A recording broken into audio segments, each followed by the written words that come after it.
Support comes from the Missouri Forest Products Association. Missouri produces wood pallets, railroad ties, white oak barrels, hardwood floors, and more. Details on the variety of products made in the state are at choosewood.com.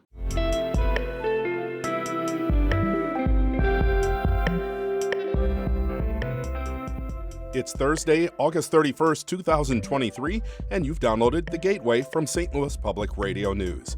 I'm Rod Milam, sitting in today for Wayne Pratt. Coming up later on in the podcast, we'll hear about how last year the city of St. Louis made big changes to civilian oversight of its police departments and jails. But getting things up and running has been a slog. We should be, as my grandmother would say, knee-deep in the weeds right now. More about the slow pace is coming up in just a few minutes on the podcast, but first, the news headlines. There's a new effort to try and legalize abortion in Missouri, and as St. Louis Public Radio's Jason Rosenbaum reports, the leader of the initiative petition says the ideas could find favor in a state with a strict abortion ban. Jamie Corley of the Missouri Women and Family Research Fund submitted 6 initiative petitions to Secretary of State Jay Ashcroft's office. All of them allow for abortions in the case of rape, incest, fatal fetal abnormalities, or risks to health or safety of the mother. Several would allow for the procedure up to 12 weeks of pregnancy. Corley says Missouri's ban on all abortions except for medical emergencies is too extreme. And it makes it dangerous to be a mom in Missouri. Changing this law is urgent. Corley's group will have to gather more than 171,000 signatures for one of her proposals to make it to the 2024 ballot. I'm Jason Rosenbaum, St. Louis Public Radio.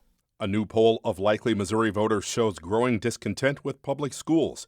But St. Louis Public Radio's Kate Grumke reports a large majority still think public school teachers should be paid more. St. Louis University and YouGov have been asking likely Missouri voters what they think about public schools since 2020. Over time, increasingly more people are saying schools are fair or poor, both locally and statewide.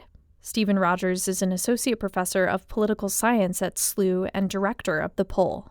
Individuals are more unhappy with their public schools in the state and additionally in their local community. What I can say from the polling results from other questions is that Missourians actually believe that some aspects of public schooling need more funding. Rogers says that includes higher teacher salaries and free meals for students. I'm Kate Grumke, St. Louis Public Radio. A popular Quincy, Illinois collegiate summer baseball team is not returning next season. The Quincy Gems owners, Jimmy and Julie Luthens, made the announcement on Tuesday. The couple cited sacrificing family time and a difficulty providing affordable seasonal entertainment. Bruce Guthrie is the president and CEO of the Quincy Area Chamber of Commerce. He says this is a loss for the region. It's a big thing for the community to have a team and to be able to rally around that team. So not having it is going to hurt. And the community has really supported them as best they can for many years. So it's going to be interesting to see how this kind of plays out. It's unclear what the 2024 season will hold. The couple have been the sole owners of the team since 2016, and the Luthens could not be reached for comment.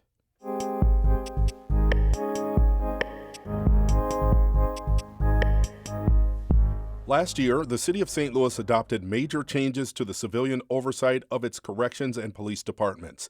The legislation championed by Mayor Tishaura Jones created a separate division of civilian oversight, bringing the two boards under one umbrella. A full-time professional commissioner and staff of investigators would have broad authority to look into complaints.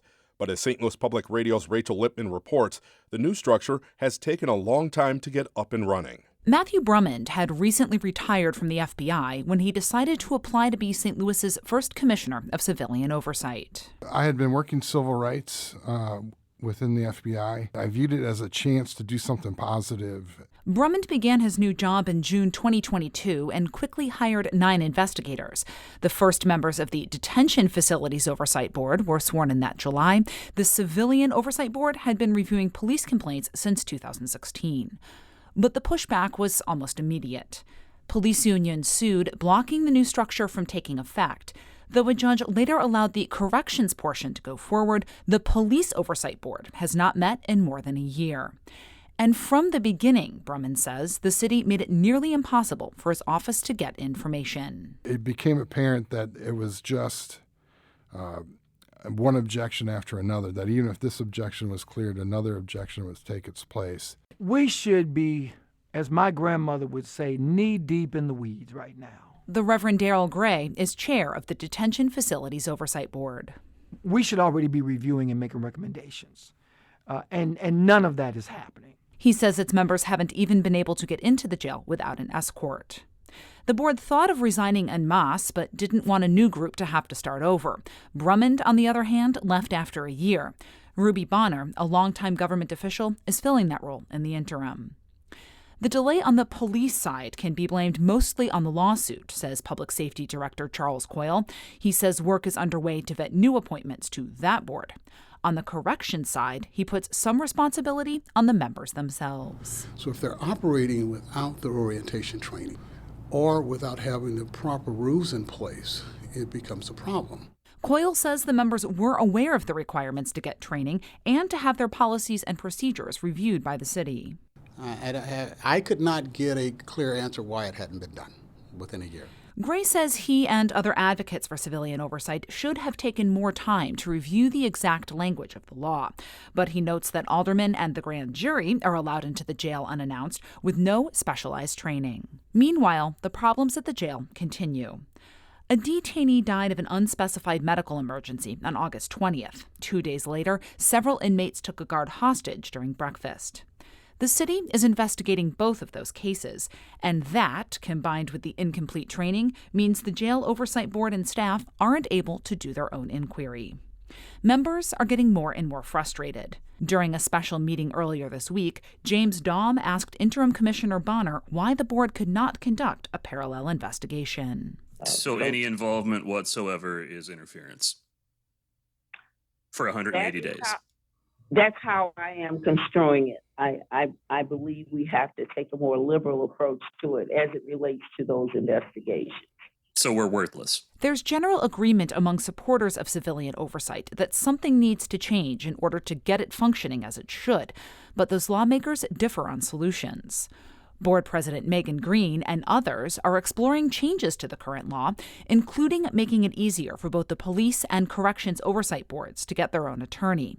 But 10th Ward Alderwoman Shamim Clark Hubbard, who shepherded the system to the mayor's desk, says it's more about getting the right people in the right positions. I don't know the specific position right now that it would change. I know one thing, the people that volunteered to sign up to do this work and were vetted several times to do this work, I would never put it on them. Hubbard says she remains committed to figuring out a solution.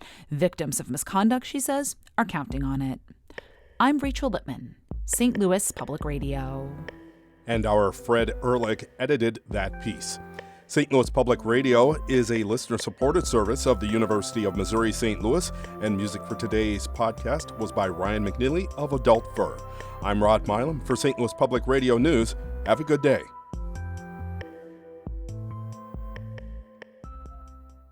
Support comes from Missouri Forest Products Association, committed to sustainable and sound conservation of the state's forests, which support more than 41,000 Missouri jobs, resulting in a $10 billion industry. ChooseWood.com.